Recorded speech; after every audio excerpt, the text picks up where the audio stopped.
CM Dhami ने चारधाम को लेकर बुलाई अहम बैठक। वीडियो कॉन्फ्रेंसिंग के जरिए उत्तरकाशी, रुद्रप्रयाग, चमोली के जिलाधिकारियों को दिए निर्देश। मुख्य सचिव राधा रतूड़ी ने चारधाम यात्रा को लेकर जारी की गाइडलाइन। मंदिर से 200 मीटर तक मोबाइल रहेंगे प्रतिबंधित। नियमों के उल्लंघन पर होगी सख्त कार्रवाई। चारधाम में भीड़ नियंत्रण पर सरकार सख्त। ठहराव स्थलों पर रोके जाएंगे वाहन। बिना रजिस्ट्रेशन के नहीं मिलेगी एंट्री। श्रद्धालुओं के मेडिकल हिस्ट्री नहीं अनिवार्य। चारधाम के लिए निकली रुद्रनाथ की उत्सव टोली। 18 मई को खुलेंगे पंच केदार में चतुर्थ केदार के कपाट। यूपी सीएम योगी आदित्यनाथ की मां की हालत ठीक। एम्स से मिली छुट्टी। 2 दिन से थी भर्ती।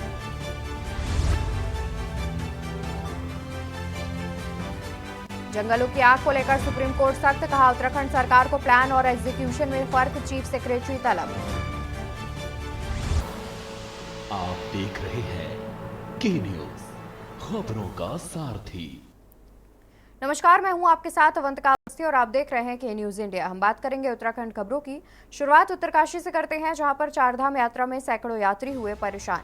प्रशासन ने जगह जगह रुके 500 से ज्यादा वाहन। भद्रकाली से कई वाहनों को वापस भेजा ऋषिकेश। ट्रांजिट कैंप भद्रकाली, चंबा, छाम में वाहनों को रोका।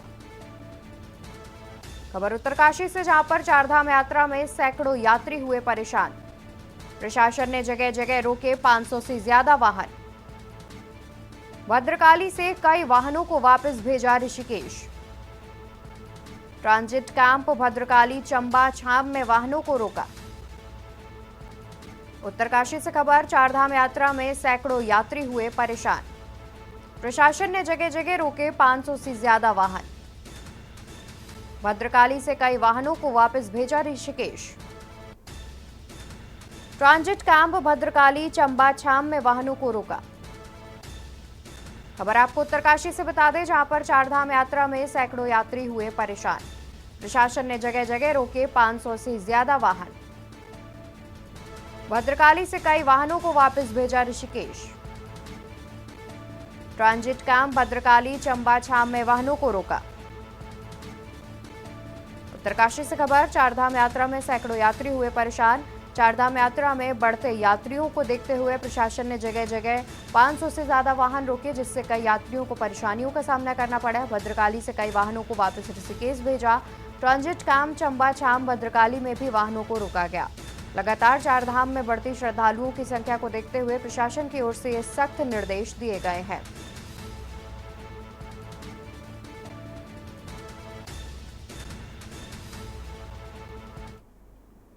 वहीं गढ़वाल से कुमाऊं तक 7 जगह धधके जंगल। जयहरी खाल में महाविद्यालय परिसर तक पहुंची आग। जयहरी खाल में महाविद्यालय परिसर तक पहुंची आग। राज्य में वनाग्नि की घटनाओं की संख्या हुई 1075। आग लगने के आरोप में अब तक 421 मुकदमे हुए दर्ज। खबर आपको देहरादून से बता दें, जहां पर गढ़वाल से कुमाऊं तक 7 जगह धधके जंगल। जयहरी खाल में महाविद्यालय परिसर तक पहुंची आग। राज्य में वनाग्नि की घटनाओं की संख्या हुई 1075। आग लगने के आरोप में अब तक दर्ज हुए 421 मुकदमे। खबर देहरादून से, जहां पर गढ़वाल से कुमाऊं तक 7 जगह धधके जंगल। जयहरी खाल में महाविद्यालय परिसर तक पहुंची आग। राज्य में वनाग्नि की घटनाओं में हुई वृद्धि। करीब 1075 पहुंची वनाग्नि की घटनाओं की संख्या। आग लगने के आरोप में करीब 421 मुकदमे भी दर्ज किए गए हैं।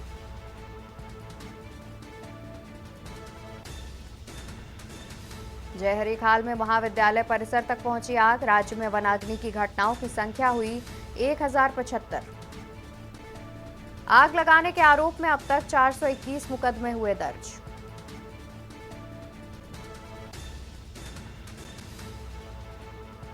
जयहरी खाल में महाविद्यालय परिसर तक पहुंची आग।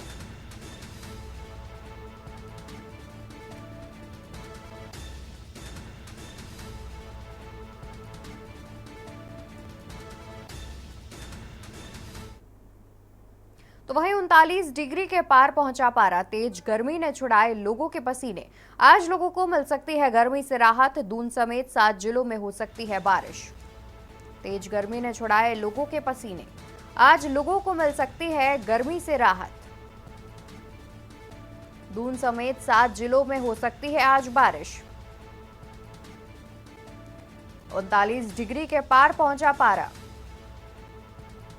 तेज गर्मी ने छुड़ाए लोगों के पसीने।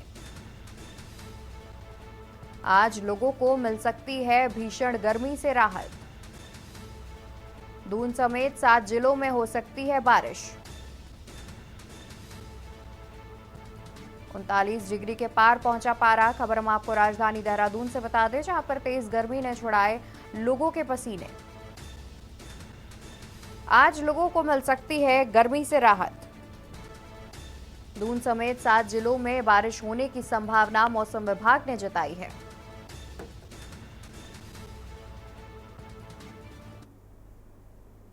तो यहाँ खबर हम आपको बता रहे थे, जहां पर तेज गर्मी से लोगों को राहत मिल सकती है। और इसी बीच यहाँ रुकेंगे एक छोटे से ब्रेक के लिए। आप देख रहे हैं के न्यूज, खबरों का ब्रेक से वापस आ गए हैं। रुक करते हैं खबरों की ओर। खबर आपको बता दें, जहां पर उत्तराखंड में विकास के नाम पर प्रकृति का दोहन जारी है। एक तरफ जहां राजधानी देहरादून में वाटर ट्रीटमेंट प्लांट के लिए नाला पानी स्थित खलंगा में 2000 से ज्यादा पेड़ों को काटने की तैयारी है, तो वहीं दूसरी ओर अब गंगा की सहायता नदियों पर खतरा मंडरा रहा है। दरअसल नई टिहरी में एशिया के सबसे बड़े टिहरी बांध परियोजना और कोटेश्वर बांध परियोजना में पंप स्टोरेज प्लांट को चालू करने की तैयारी है। इसकी वजह से कई राज्यों और टिहरी जनपद के अधिकांश क्षेत्रों में पीने के पानी का संकट गहरा सकता है।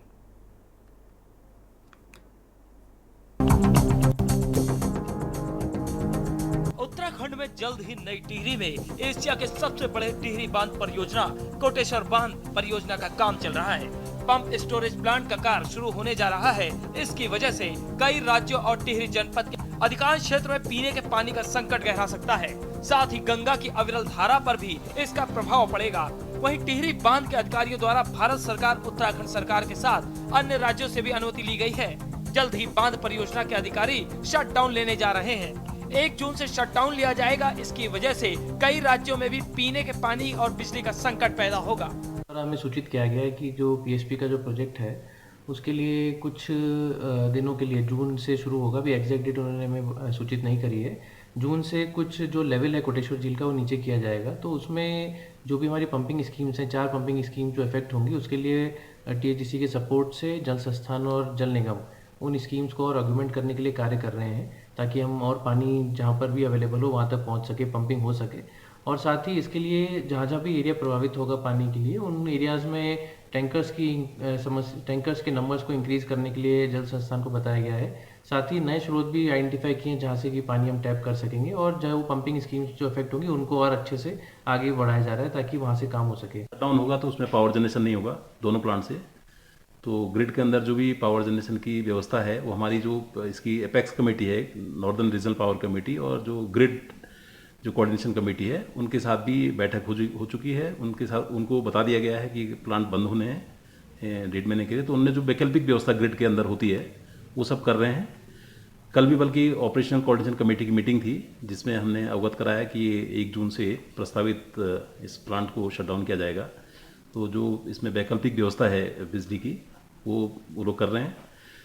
जहाँ तक इसमें वाटर सप्लाई की बात है, क्योंकि इस जो कोटेश्वर रिजर्वायर है उससे हमारी कई गाँवों की स्कीम्स हैं, और जो नई टिहरी की जो पंपिंग स्कीम है वो फीड होती है। तो उसके लिए हमने जो संस्थाएं हैं स्टेट गवर्नमेंट की, जिसमें जल संस्थान और पेयजल निगम, उनके साथ कई बैठकें हुई हैं। जिलाधिकारी महोदय के साथ भी कई बैठकें हुई हैं, और उसमें ये तय किया गया है कि जो भी इसमें इन स्कीम्स को मॉडिफाई करना पड़ेगा, और इसमें कुछ एडिशनल वर्क्स होने हैं जिससे कि जो जलापूर्ति है वो निर्बाध रूप से बनी रहे, इसमें कोई व्यवधान उत्पन्न न हो। हम अगर कोटेश्वर झील का जल स्तर जाता है तो उसके लिए वैकल्पिक व्यवस्था के तौर पे हमारे जो मोटर पंप सेट हैं उनको हम शिफ्ट करके और अधिक गहराई में डालने के लिए कार्य कर रहे हैं, और अभी कार्य हमारा प्रगति पर है। और इसकी वित्तीय जो हमें प्रोवाइड किया जाएगा वो टीएचडीसी द्वारा किया जाएगा। और अगर कहीं भी पानी की कमी रहती है तो उसके लिए टैंकर इत्यादि की भी व्यवस्था की गई है इसमें। और कोशिश यही रहेगी कि अगर वो अन्यत्र शिफ्ट होके वो हमें पर्याप्त गहराई मिल जाएगी जैसे, तो उससे हमारा पेयजल का जो आपूर्ति है वो सुनिश्चित की जा सकती है। वहीं अब इस परियोजना का कार्य शुरू होने से ही राज्य में आरोप प्रत्यारोप का दौर शुरू हो गया है। भाजपा कांग्रेस गंगा की अविरल धारा पर मंडरा रहे इस खतरे पर आमने सामने आ गए हैं। वहीं संत समाज में भी इस परियोजना को लेकर काफी आक्रोश देखने को मिल रहा है। संत समाज ने सरकार को चेतावनी दी है कि यदि गंगा की अविरलता से छेड़छाड़ हुई तो इसका खामियाजा सरकार को भुगतना पड़ेगा। वहीं संत समाज ने सरकार से वैकल्पिक रास्ते को तलाशने की मांग की है। देखिए, ये दुर्भाग्यपूर्ण है और संत समाज में बड़ा रोष है और ये हमें सुनते हुए भी अच्छा नहीं लग रहा है। देखिए, सरकार, हम ठीक है बिजली आप उत्पादन करें, बहुत अच्छा करें, हम तो कह रहे हैं आप 9 साल भर रोकें, पर उसका अल्टरनेट भी निकालें। माँ गंगा की जो अविरल धारा गोमुख से गंगा सागर तक निरंतर बह रही है, अनादिकाल से बह रही है और इस टाइम यात्रा सीजन का समय, लोग दूर दूर से, देश विदेशों से, पूरे विश्व से लोग आते हैं। जिस तरीके की प्लानिंग हो रही है वो दुर्भाग्यपूर्ण है। आपने झील का पानी कम हो जाता है, सब जानते हैं गर्मियों में, और आप नीचे से स्टोर करके पंप से बैक पानी फेंकते हो झील में, तब आपका पावर जनरेशन पहले की तरफ होता है। लेकिन सरकार को इस बात का भी ध्यान रखना चाहिए कि गंगा की अविरल धारा बनी रहे और लोग गोमुख तक जाते हैं गंगा जी के दर्शन करने। भागीरथी देवप्रयाग में आकर गंगा बन जाती है, तो भागीरथी की जो धारा है उसको रोकना मैं निश्चित रूप से बहुत ही दुर्भाग्यपूर्ण मानता हूँ। आरोप प्रत्यारोप से काम नहीं चलता। स्टेट में 2 बार कांग्रेस की भी सरकार रही है, तो उनकी पॉलिसी क्या थी उस समय? गंगा को लेकर या अन्य नदियों को लेकर, यमुना को लेकर या सहायक नदियों को लेकर जो भी विद्युत उत्पादन करने की पॉलिसी है वो सभी सरकारों की एक जैसी रही है। बड़े वो गंगा भक्त बन के आ रहे हैं, कहाँ हैं वो गंगा मैया के भक्त? अरे केवल आरोप लगाना है। आप वो ये बता दें कि हरीश रावत जी के कार्यकाल में कौन सी पॉलिसी थी या उससे पहले उनकी क्या पॉलिसी थी। ठीक है, बड़ा ही क्या कहते हैं, पीड़ा लगती है। सब लोग चाहते हैं कि गंगा का जो प्रवाह है वो अविरल रहे, उससे बायोडाइवर्सिटी बनी रहेगी, उसके अंदर जो लाइफ लाइन है, गंगा की स्वच्छता है, गंगा के पानी की जो शुद्धता है वो बनी रहेगी। पर प्रैक्टिकली व्यावहारिक रूप में बिजली के उत्पादन की आवश्यकता है। एक और जहां देश के साथ ही उत्तराखंड में हो रहे जनसंख्या विस्फोट के चलते सरकार अभी से तैयारियों में जुट गई है।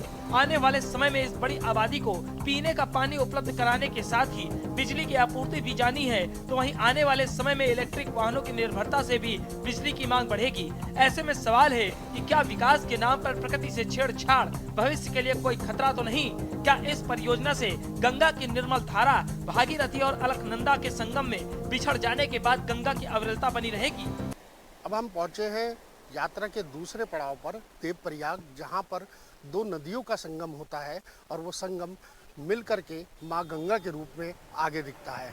आपको दिखा दें, ये है देवप्रयाग, जहां पर अलकनंदा और भागीरथी का संगम है और जो मटमैला पानी आप देख रहे हैं वो माँ भागीरथी है, और वहीं जो दूसरा जो साफ शीतल आपको दिख रहा है, ये ब्लू कलर का जो कलर दिख रहा है वो अलकनंदा है। तो ये एक संगम है और यहाँ के पहाड़ के लोगों में ये भी कहा जाता है कि ये सास और बहू का जो है एक संगम है। हालांकि आप देख रहे हैं कि दोनों का कलर आगे तक मिल नहीं रहा है, बहुत दूर तक जो है इस गंगा का जो है मिलन होता है और दोनों नदियों का मिलन होता है, तब जाकर के माँ गंगा की उपलब्धि होती है। और गंगा वो जीवनदायिनी माँ है जिसको हिंदू धर्म में बहुत बड़ा महत्व दिया गया है। और ये देवप्रयाग का वो संगम है जहाँ पर दूर दूर से आने वाले पर्यटक जो 4 धाम के लिए आते हैं, तो सबसे पहले यहाँ पर इन दोनों नदियों के संगम का दीदार करते हैं और उसके बाद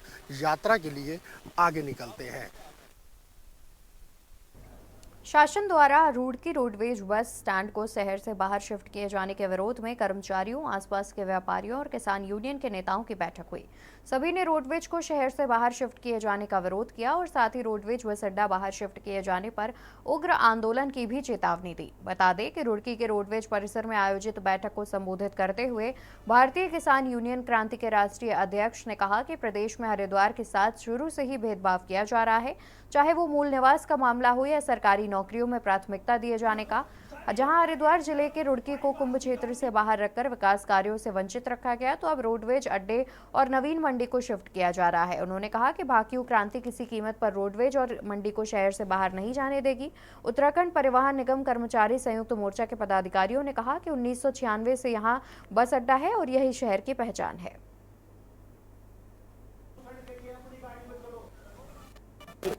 खड़े होंगे कि हल्लू बजरा हद्दीवाड़ा किधर ये पूरा सब इतनी दूर दूर तक का एक आदमी इस रुड़की क्षेत्र का, भगवानपुर विधानसभा का, जबरेड़ा विधानसभा का एक आदमी भी ये नहीं चाहता कि रोडवेज अड्डा यहाँ से हटे। ये रुड़की की शान है, रुड़की की शान रहना चाहिए। आप ये देखो कैसा हमारे बच्चे, जैसे यूनिवर्सिटी में विदेशों तक के बच्चे हैं यूनिवर्सिटी में, तो वो वहाँ जाएंगे भाई रात को, अगर 1 बजे किसी को दिक्कत होगी, उसे घर जाना अपने, तो वो कहाँ जाकर बैठेगा। आज तो यहीं के ही इतनी बड़ी सुविधाएं हैं। में जो हमारे संज्ञान में आया संगठन के सभी रुड़की डिपो के कर्मचारियों के द्वारा एक मोर्चा बनाया गया है। उसमें शासन की जो 17 मई को एक मीटिंग है बस अड्डा शिफ्ट करने के संबंध में। जब कर्मचारी को पता लगा तो तुरंत कर्मचारियों ने अपनी मीटिंग की और मीटिंग करने के बावजूद उन्होंने निर्णय लिया कि भाई जो सरकार को जो हमारी कम से कम पीड़ा, यहाँ की आम जन की पीड़ा को समझना चाहिए। और उन्होंने यहाँ के जो मौजूदा विधायक हैं माननीय प्रदीप बत्रा जी, उन्होंने विधानसभा में क्वेश्चन भी पुटअप किया था कि वहाँ पर जो बहुत जाम लगा रहता है और आए दिन दुर्घटना हो रही है।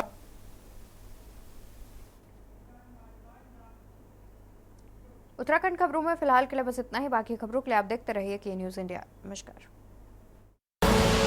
आप देख रहे हैं के न्यूज़, खबरों का